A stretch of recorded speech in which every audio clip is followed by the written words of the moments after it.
সকল ব্যবসায়ীদেরকে অনুরোধ করছি এই অবৈধ স্থাপনা কাজের কেপিজেড কর্তৃপক্ষ এবং এখানকার চাতুরী ব্যবসায়ী সমিতি এবং ট্রাফিক পুলিশ এবং আমাদের আনোয়ারা থানা পুলিশের ইয়েতে এই যানজট আমাদের দীর্ঘদিনের।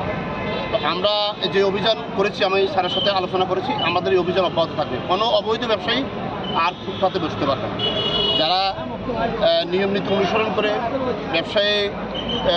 ব্যবসায়ীরা যারা ব্যবসা করছেন তারাই ব্যবসা করবে, এবং যারা অবৈধভাবে ফুটপাত দখল করে আছেন এই ফুটপাত আর হবে না। এই অভিযান আমাদের থাকবে।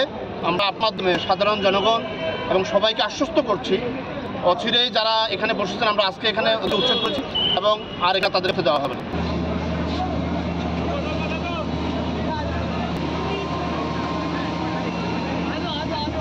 প্রতিনিয়ত এই জায়গায় মানুষ দুর্ভোগের শিকার হয়, অ্যাম্বুলেন্সগুলো অনেকক্ষণ ধরে দাঁড়িয়ে থাকে। তো আমরা এই যে বিভিন্ন বিষয়গুলো দেখে আমরা সিদ্ধান্ত নিয়েছি যে এই জায়গাটাকে একটা সুন্দর একটা প্রপার একটা ওয়েতে যাতে সাজানো যায়। এর পরিপ্রেক্ষিতেই আসলে আজকের এই অভিযান। এই অভিযানে আসলে আমাদের সাথে ছিলেন আমাদের চাতুরী চৌমোহনের যারা ব্যবসায়ীবৃন্দ, ব্যবসায়ী সমাজ, আমাদের ট্রাফিক আনোয়ারা ট্রাফিক এবং আমাদের আনোয়ারা থানা, সবার যৌথ উদ্যোগে আমরা এই অভিযানটা পরিচালনা করেছি।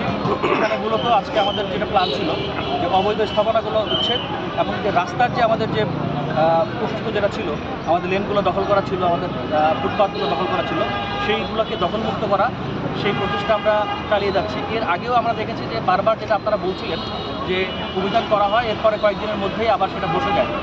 তো আমরা আশা করব যে আমাদের এই অভিযানগুলো অব্যাহত থাকবে এবং পরবর্তীতে যাতে কেউ বসতে না পারে সেই ব্যাপারে আমাদের ব্যবসায়ীবৃন্দ যারা আছে তারাও আমাদেরকে সহযোগিতা করবেন, এবং এলাকার যারা সচেতন যারা নাগরিক আছেন তারাও আমাদেরকে এই ব্যাপারে সহযোগিতা করবেন, এবং সাংবাদিক ভাইরা যারা আছেন তারাও নিয়মিত এই বিষয়টা নিয়ে নিউজ করবেন যাতে এই যে সমস্যা, দীর্ঘদিনের সমস্যা, সেটা দূর হয়।